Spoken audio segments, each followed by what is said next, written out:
الشيطان الرجيم بسم الله الرحمن الرحيم فأما من أعطى واتقى وصدق بالحسنى فسنيسره لليسرى. دوستو یہ سورہ واللیل کی آیت 5، 6 اور آیت نمبر 7 پڑھی گئی ہے. کل اللہ رب العزت نے بتلایا تھا کہ ان سعیکم لشتی، انسان کی جد و جہد، کوشش، اس کی قوت، توانائی دو ہی ہو سکتی ہے. یا تو جنت کی طرف جا رہا ہے، اللہ کے رسول کی اطاعت کر کے عبادت کا راستہ اختیار کرتا ہے، یا اللہ رسول کے طریقے کی مخالفت کر کے ہلاکت و تباہی کی طرف جا سکتا ہے. اس کو سمجھنے کے لیے ایک بات بنیادی سمجھنی چاہیے. انسان اپنی فطرت اور طبیعت کے اعتبار سے متحرک ہے. یہ پتھر نہیں ہے کہ ایک جگہ رکھ دیجیے تو ٹکا رہے گا اور کوئی حرکت نہیں کرے گا. جی، ہر لمحہ ہمارے جسم میں سانس جاتی ہے اور سانس آتی ہے، حرکت ہوئی. انسان ایک جگہ بیٹھ نہیں سکتا ہمیشہ. دوسرے مذاہب میں ہیں جو لوگ جوک کرتے ہیں کہ خاموش بیٹھے ہیں تو بیٹھے ہی ہوئے ہیں. ایسی جگہ ہیں جی، سر نیچے کر لیا، ٹانگ اوپر کر لیا، اسی حال میں پوری زندگی نہیں. عادتاً اکثر معاشرے میں ہمارے، جی آپ بھی کہتے ہیں بیٹھا بیٹھا مجھے صاحب میں تھک گیا تھا تو تھوڑا واکنگ کے لیے نکل گیا. جی، انسان اکیلے بھی نہیں رہ سکتا. اس کی طبیعت میں ہے کہ کوئی آدمی ملے تو میں اس سے باتیں کروں، اپنا غم شیئر کروں، دوسرے کی باتیں سنوں. انسان کو انسان اسی لیے کہتے ہیں کہ عربی کا ایک شعر ہے جس کا ترجمہ ہے کہ لیتأنسوا، انسان کو انسان سے انسیت ہوتی ہے. جی، تو انسان ایک حال میں نہیں رہ سکتا. اسی طرح عملی طور پر انسان ایک حالت میں نہیں رہے گا. یا تو ایمانی ترقی کی راہ اختیار کرتا ہے، یا ایمان کو کمزور کر کے بدی کا راستہ اختیار کر کے شیطانی قوت کو ترقی دیتا ہے. تو دو ہی شکل ہے. اسی کو اللہ نے کہا تھا کہ ان سعیکم لشتی، انسان کی کوششیں مختلف ہیں. آج جو قرآن کی آیت آ رہی ہے اس میں اللہ رب العزت نے 3 بات بتلائی ہے اور بہت اچھی ہے. اللہ کرے یہ تینوں ہم لوگوں کے اندر بدرجہ عدم اور بدرجہ کمال ہو. فَأَمَّا مَنْ أَعْطَى، سو جس نے دیا. کیا کیا؟ دیا. وَاتَّقَى، اور اللہ کا لحاظ خیال کر کے گناہ سے بچتا رہا، ڈرتا رہا دوزخ سے. 2 بات. وَصَدَّقَ بِالْحُسْنَى، اور سچ جانا بھلی بات کو، یعنی کلمہ لا الہ الا اللہ محمد رسول اللہ کی تصدیق کرتا ہے. یعنی اللہ، ذات، صفات، مناجات، کسی بھی اعتبار سے اللہ کا کوئی شریک نہیں ہے، ناممکن ہے.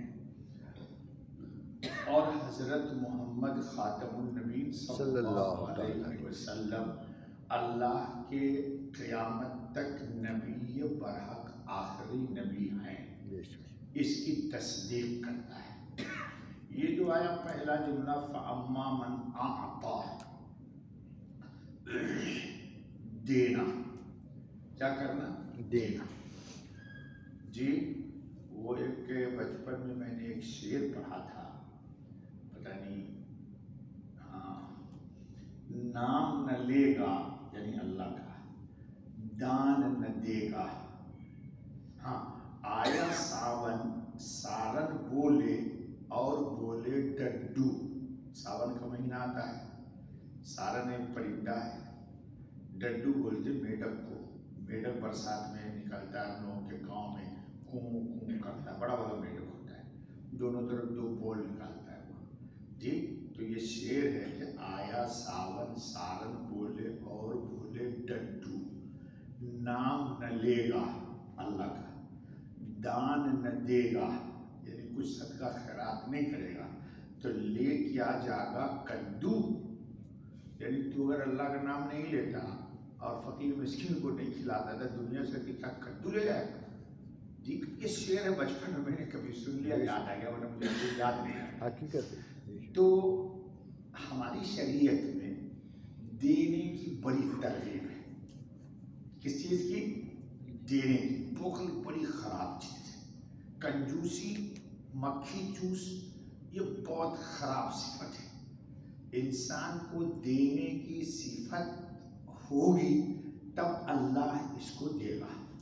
بخاری شریف میں روایت ہے بہت مشہور کہ حضرت خاتم النبیین محمد الرسول اللہ صلی اللہ علیہ وسلم کو اللہ نے کہا، کیا کہا؟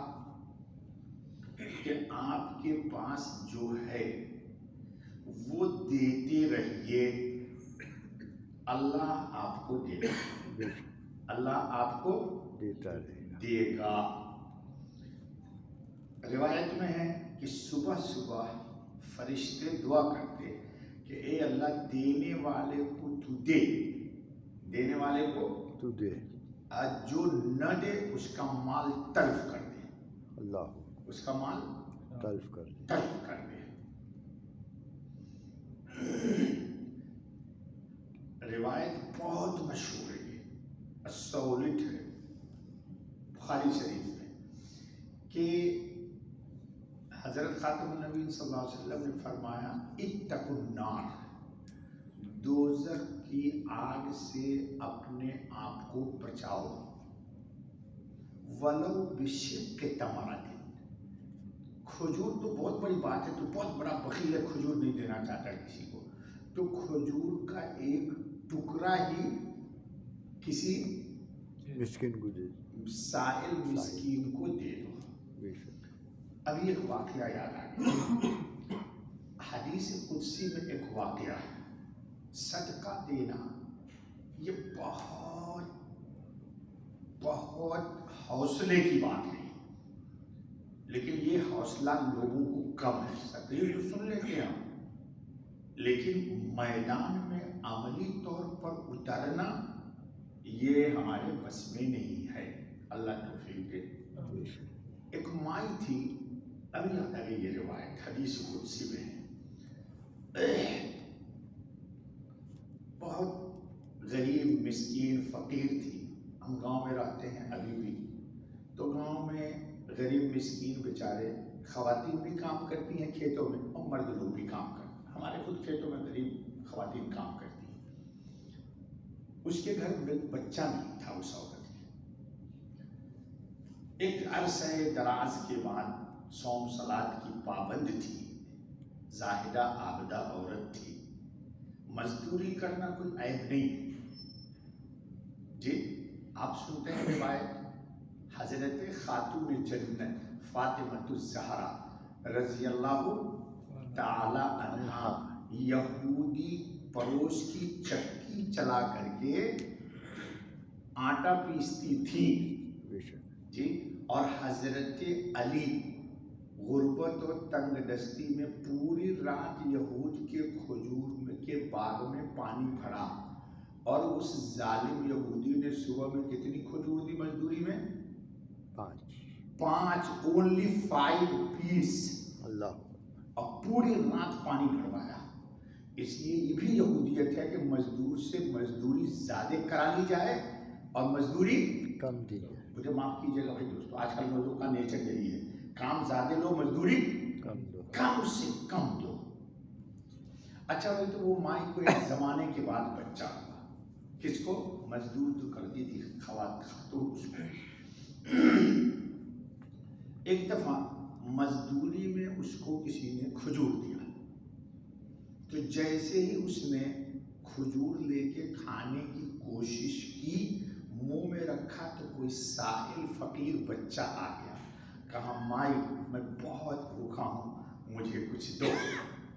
تو اس نے اپنے منہ سے وہ لقمہ کھجور کا جو رکھا تھا، چبایا نہیں تھا، نکال کے اس سائل کو دے دیا، بچے کو۔ وہ بچے نے کھجور کھا لیا، چلا گیا۔ اب سنو، یہ کھیت میں کام کر رہی ہے، یہ مائی کہاں کام کر رہی ہے؟ کھیت میں۔ کھیت میں۔ اور مزدور خاتون جب جاتی ہیں کام کرنے تو خود کا بچہ بھی لے جاتی ہیں، ہم لوگ کیا وہ پگ ڈنڈی پہ سلا دیتی ہیں، کپڑا اوڑھا دیتی ہیں اور کھیت میں کام کرتی، بچہ رونے لگتا تھا، پھر آ کر کے فٹ دے دیتی۔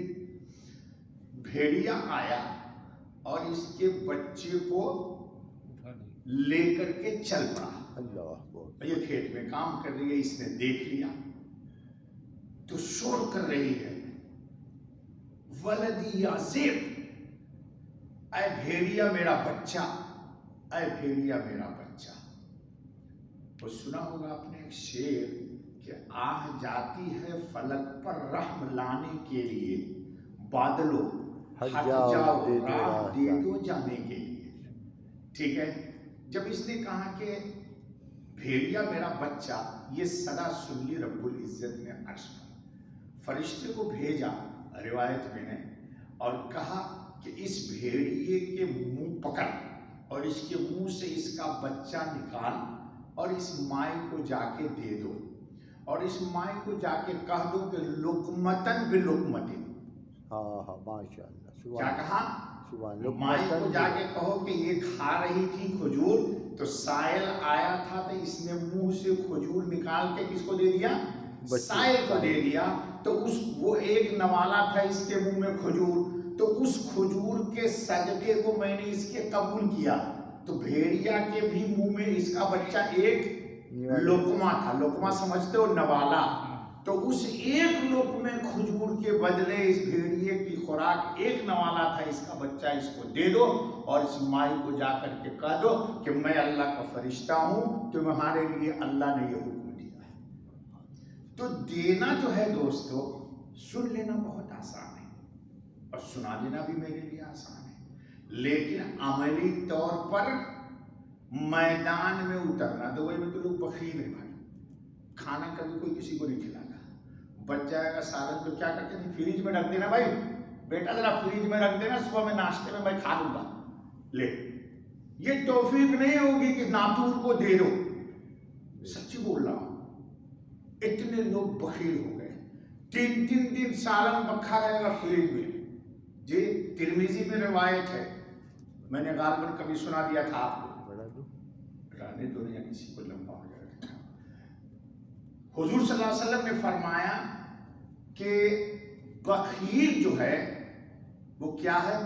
بعید من الناس، لوگوں سے دور ہے، بعید من الرحمہ، اللہ کی رحمت سے بھی دور ہے، بعید من اللہ، اللہ سے بھی دور ہے، قریب من النار، دوزخ کے قریب ہے۔ اور سخی کے لیے کیا جا کے دیکھو، روایت سرچ کر لینا نیٹ والے کو، کہ سخی قریب من الناس، لوگوں کے بھی قریب ہے، قریب من الرحمہ او من الجنہ، کہ وہ جنت اور رحمت کے بھی قریب ہے، قریب من اللہ، اللہ کے بھی قریب ہے، بعید من النار، دوزخ سے دور ہے، دوزخ سے۔ تو اپنے اندر دینے کی صفت رکھیے۔ ہمارے حضرت نے کیا پیاری بات کہی، اللہ کی قسم وہ سچے نبی تھے صلی اللہ علیہ وسلم، کہا اتنا بڑا تو بخیل، کنجوس، مکھی چوس، ہمارے یہاں بولتے ہیں مکھی چوس، کس کو؟ مکھی مٹھائی پہ بیٹھ جاتی ہے اور مٹھائی کے دکان کی ذرہ بھی چوس کے لے کے چلی جاتی ہے. تو یہ ہمارے یہاں اردو میں بولتے ہیں پنڈلوں میں مکھی چوس آدمی ہے، یعنی اپنی غلاظت بھی کسی کو دینا نہیں چاہتا ہے. یہ کہتا ہے ہمارے یہاں گاؤں میں کہتے ہیں کہ یہ آدمی اپنے ہی کھیت میں جا کے میدان جاتا ہے. کیا مطلب؟ بیت الخلا یہ اپنے کھیت میں جاتا ہے تاکہ میری غلاظت سے میرے ہی کھیت کو کھاد ملے. اس کو ہمارے یہاں بولتے ہیں یہ آدمی بہت مکھی چوس ہے، یعنی غلاظت بھی دوسرے کے کھیت میں نہیں کرنے جاتا ہے کہ ہمارے ہی کھیت کو یہ کھاد ملے گا. تو انسان کی ایسی طبیعت ہے، اس لیے اللہ تعالیٰ نے کہا کہ کلیان دوست تسلم ہو جاتا ہے.